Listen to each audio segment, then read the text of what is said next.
I do work all the time. I'm super, super focused. And when I get focused on something, sometimes it's difficult to shift to something else. Of course. And so, I've told myself the story, well, I'm just working so much. By the end of the day, I don't have time to work out. I start working as soon as I wake up. You're coming with me to the gym tomorrow. I love it. Yeah. So you understand you kind of understand my life. You've seen a little bit of it, and you've been a part of the business, so you understand all that.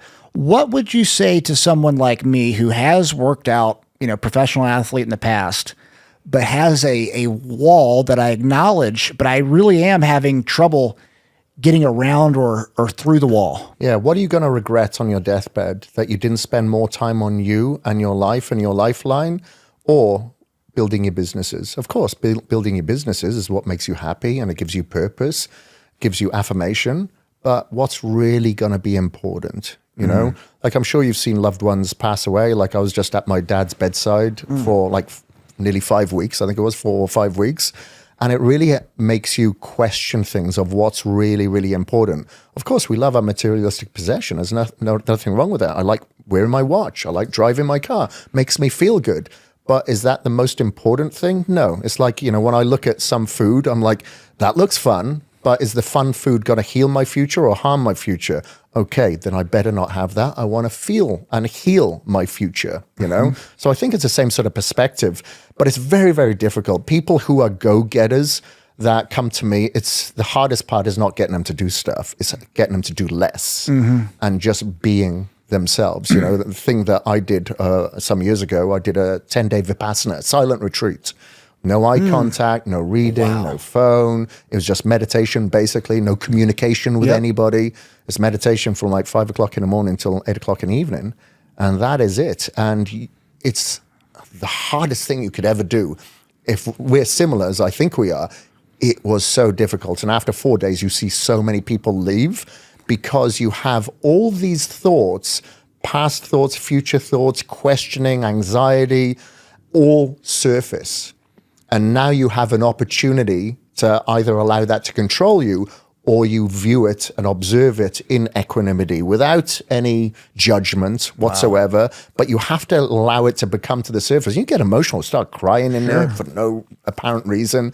You start looking at things like, God, this isn't enough. Like we had a little pathway to walk in our break. I was like, God, this is tiny. Then after about 7, 8 days, you're like, this is more than enough.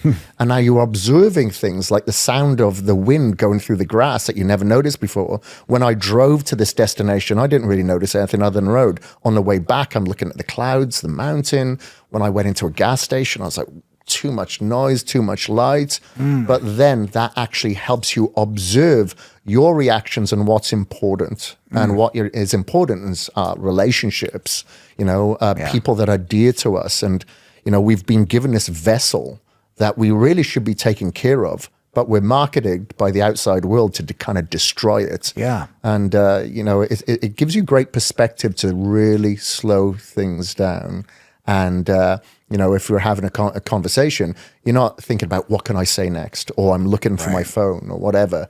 You're really listening because you understand that these times don't last forever, dependent on what religion you believe in. I believe this is our only time, so just take advantage of us right now and ourselves, of course. Slow things down, baby. Yeah, when you're going through the 10-day, that seems, even a couple days sounds intense. When you go through a 10-day silent retreat, at what point do you have an oh shit moment, like maybe I shouldn't have done this, or the insecurities I'm sure come up throughout? Yeah, is like for most people I noticed that left, it was like the 4th or 5th day. For me, it was like the 7th day. Only had a few days left, but the time stands still.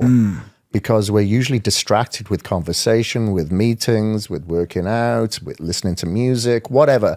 Our senses are overloaded. That's why I love doing the sensory deprivation tank. It's a bit of a detox. First of all, you may get anxious in there, but after a while, you're like, okay, this is how it should be.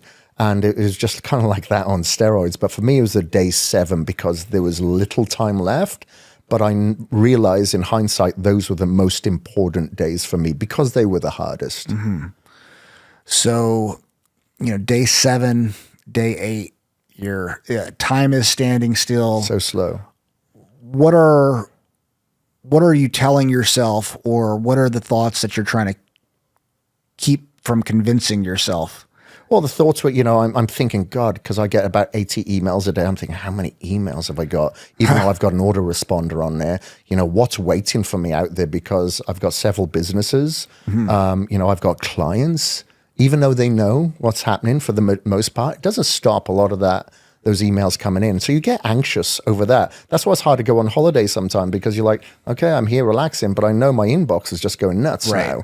So those are the hardest parts for me. And obviously, I was missing my wife. I was just missing communication, interaction. Even though I'm not really a social person, I just felt like I needed some sort of engagement. But I'd say those last couple of days, it made me realize, okay, there's changes in my life that I've learned from here that I know that are going to make me better. So then it was more positive and kind of riding it out. Yeah. And I'm really, really glad I did. Speaking to a lot of people on the last day, because now we could talk to the people that we've kind of seen, because you can't make eye contact, but obviously you observe and you see people. Now we're communicating with each other and realizing that we all had different struggles, but all very similar in the same. And that's being a human on this earth in this day and age.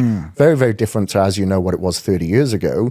Yeah. So, those are a lot of things that we're dealing with. We have this sensory overload, and, the phone is like cocaine. It's like alcohol. If you want to get cocaine or alcohol, at least you have to go out and get it.